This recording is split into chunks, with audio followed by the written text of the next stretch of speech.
तो चलिए अब आपको सीधा ले चलते हैं उदयपुर के वल्लभनगर, जहां आज राहुल गांधी जनसभा को संबोधित कर रहे हैं। मैं लाखों लोगों के साथ मिलकर कन्याकुमारी से लेकर कश्मीर तक पैदल गया।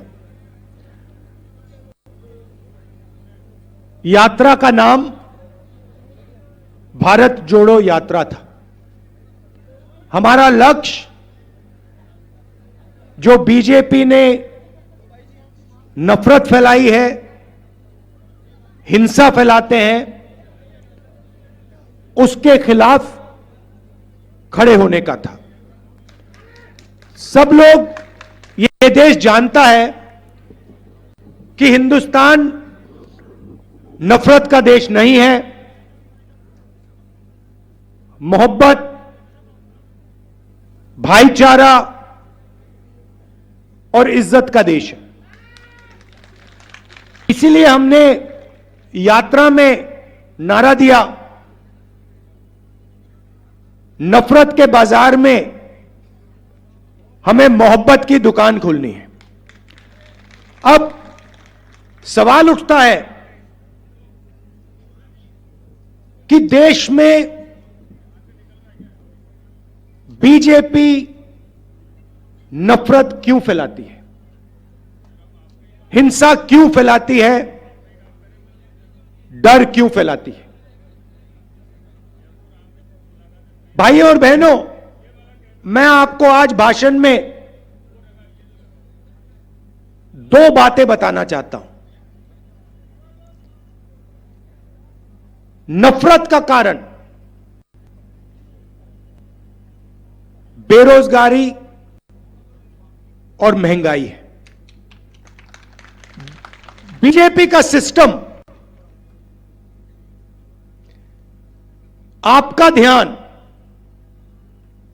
बेरोजगारी और महंगाई से हटाने के लिए नफरत पे ले जाता है। बीजेपी का लक्ष्य, आरएसएस का लक्ष्य कि हिंदुस्तान के गरीब लोगों को, मजदूरों को, किसानों को, छोटे व्यापारियों को, आदिवासियों को, दलितों को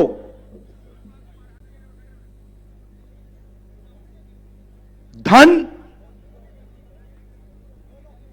ना मिल जाए।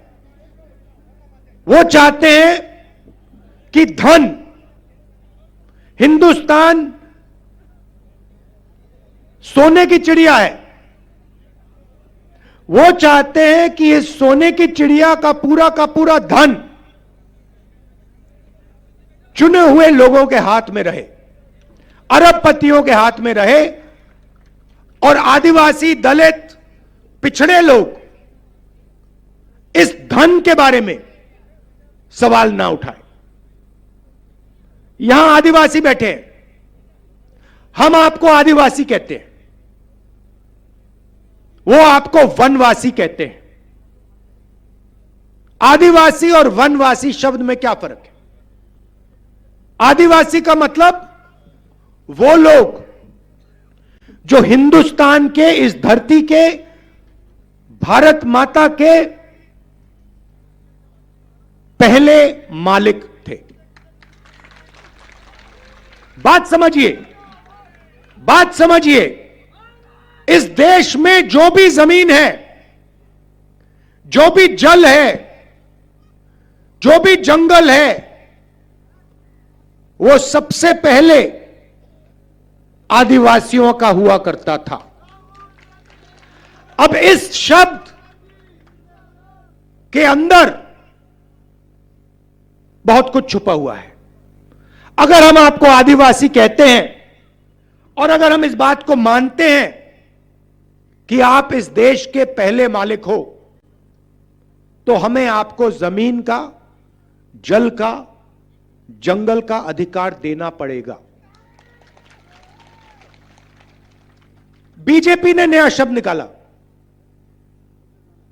धूमधाम करके, ढोल बजा के आपको कहते हैं आप आदिवासी नहीं हो, आप वनवासी हो। वनवासी का मतलब वो लोग जो जंगल में रहते हैं। भाई और बहनों, वनवासी के कोई अधिकार नहीं है। वनवासी का मतलब आप तो जंगल में रहते हो, आपको जमीन का अधिकार थोड़ी हो सकता है। आपको जल का अधिकार, जंगल का अधिकार थोड़ी हो सकता है। आप तो जंगल में रहते हो, आप तो जानवर जैसे हो। वनवासी के ये मतलब है। मैं आपसे पूछना चाहता हूं, आपने किसी बीजेपी के नेता को किसी जानवर पर, किसी कुत्ते पर पेशाब करते हुए देखा है? कभी नहीं देखा। मगर आपने बीजेपी के एमएलए को मध्य प्रदेश में एक आदिवासी युवा के ऊपर पेशाब करते हुए देखा है। यह इनकी सोच है। आपको कहते हैं हिंदी सीखो, अंग्रेजी मत सीख लेना। मगर अगर आप बीजेपी के किसी भी नेता से पूछो, भैया आप कहते हो कि हमें अंग्रेजी नहीं सीखना, आपके बच्चे कौन से स्कूल में पढ़ते हैं? English medium. सारे के सारे बीजेपी के बच्चे, अमित शाह के बेटे, राजनाथ सिंह के बेटे, सारे के सारे इंग्लिश मीडियम में पढ़ते हैं। क्यों? क्योंकि उनको मालूम है सबसे अच्छी नौकरियां call centre, IT, software, engineering, सबसे अच्छी नौकरियों के लिए आपको अंग्रेजी बोलनी पड़ेगी। और वो चाहते हैं कि आदिवासी जंगल में रहे, बीजेपी के एमएलए उन पर पेशाब करें, वीडियो वायरल करें, और आदिवासी युवा ना पढ़ें, ना लिखें, ना अंग्रेजी बोलें। मैं चाहता हूं कि आदिवासी युवा अगर पायलट बनना चाहता है, अमेरिका में हवाई जहाज में जाना चाहता है, उसका हक बनता है। लॉयर बनना चाहता है, इंजीनियर बनना चाहता है, डॉक्टर बनना चाहता है, आप असली मालिक हो इस जमीन के, हक बनता है। कांग्रेस पार्टी पैसा कानून लाई, जमीन अधिग्रहण बिल लाई, ट्राइबल बिल लाई, मनरेगा लाई, आपके अधिकारों की रक्षा करने के लिए, आपको अपना अधिकार देने के लिए। बीजेपी ने पैसा कानून रद्द कर दिया, जमीन अधिग्रहण बिल रद्द कर दिया, और आप पर पेशाब करके कहते हैं भैया आप लोग वनवासी हो। पहले हर भाषण में नरेंद्र मोदी आदिवासियों को वनवासी कहता था। उसके भाषण देख लीजिए, आप वनवासी हो। जैसे ही मैंने यह बात बोली कि वनवासी में और आदिवासी में फर्क है, और नरेंद्र मोदी खबरदार आपने वनवासी शब्द का प्रयोग किया, उसके बाद नरेंद्र मोदी ने वनवासी बंद कर दिया। मैं आपको बता रहा हूं, जब तक कांग्रेस पार्टी है तब तक आदिवासियों की अधिकारों की हम रक्षा करेंगे। आपके साथ खड़े होके आपके बच्चों को शिक्षा दिलवाएंगे, फ्री में स्वास्थ्य दिलवाएंगे, मुफ्त में स्वास्थ्य दिलवाएंगे, और आपका जो जमीन पर, जंगल पर, जल पर हक बनता है वो आपको दिलवाएंगे।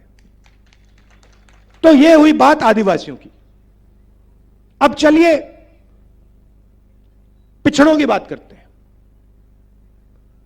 देश में कम से कम 50% पिछड़े लोग हैं, ऑफिशियल रिकॉर्ड नहीं है, मगर लोग जानते हैं कि कम से कम 50% आबादी पिछड़ों की है। जिस दिन मैंने कहा, पार्लियामेंट हाउस में मैंने भाषण दिया और मैंने कहा कि देखिए, अगर हम पिछड़ों को, आदिवासियों को, दलितों को, गरीब जनरल कास्ट के लोगों को भागीदारी देना चाहते हैं, देश में अधिकार देना चाहते हैं, तो हमें दो चीजें पहले पता लगानी पड़ेंगी। सबसे पहले, किसकी कितनी आबादी है, आदिवासी कितने, दलित कितने, ओबीसी कितने, जनरल कास्ट के लोग कितने। सबसे पहले जाति जनगणना की जरूरत है। अगर हम अधिकार की बात कर रहे हैं, भागीदारी की बात कर रहे हैं, तो कितने लोग कौन सी जात के, कौन से समाज के हैं, वो तो पता लगाना ही पड़ेगा। इसको हम जाति जनगणना कहते हैं। और दूसरा सवाल, हिंदुस्तान का जो धन है,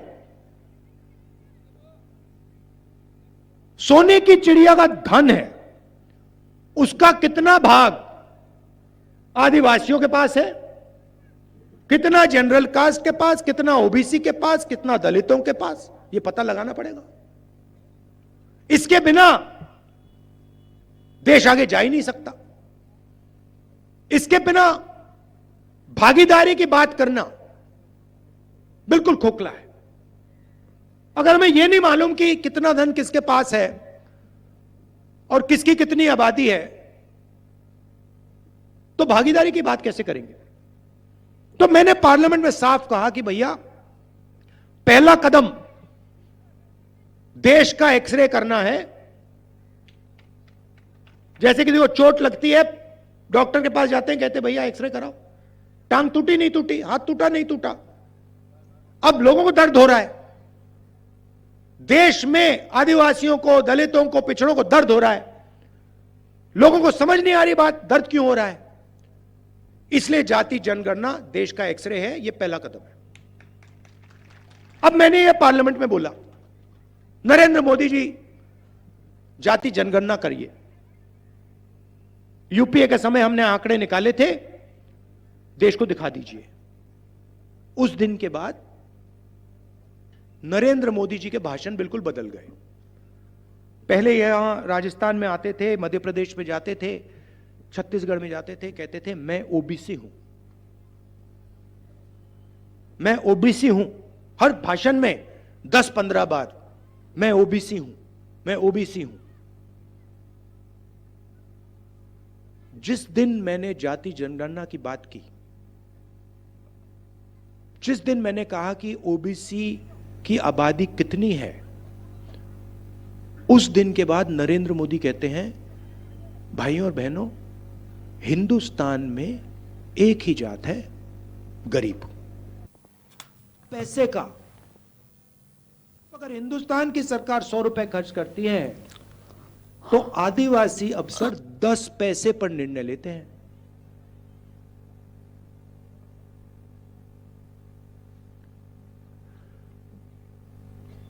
उनके स्कीम की बात करता हूं, नरेंद्र मोदी की स्कीम की बात करता हूं।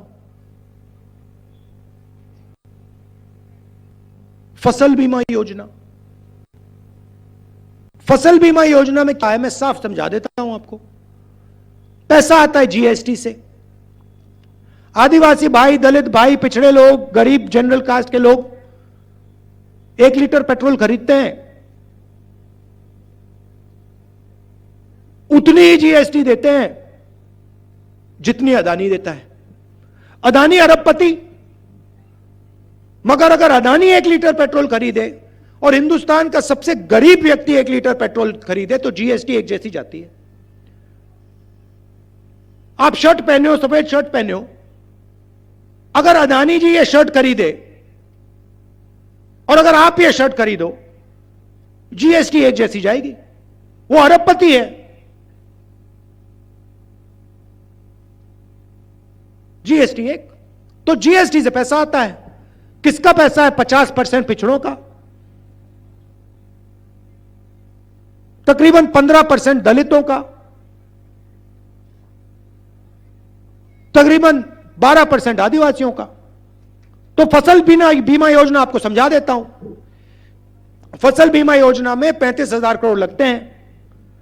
20,000 करोड़ दिल्ली की सरकार देती है जीएसटी से, 10,000 करोड़ स्टेट की सरकार देती है जीएसटी से, 5,000 करोड़ हमारा किसान जो हमारी देश की रीढ़ की हड्डी है वो देता है। 35,000 हो गए।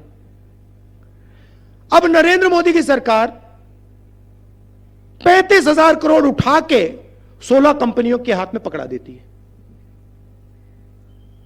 उस कंपनी में आपको एक ओबीसी नहीं मिलेगा, एक दलित नहीं मिलेगा, एक आदिवासी नहीं मिलेगा।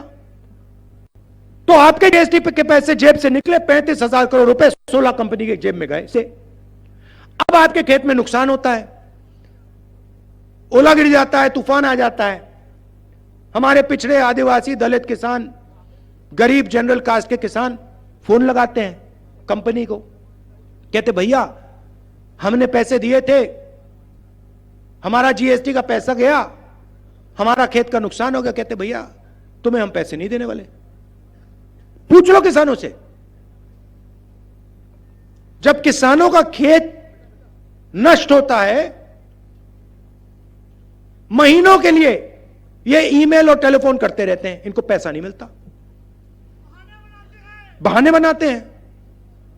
तो 35,000 करोड़ रुपए आपके 16 कंपनी के हाथ में। हमारे मंच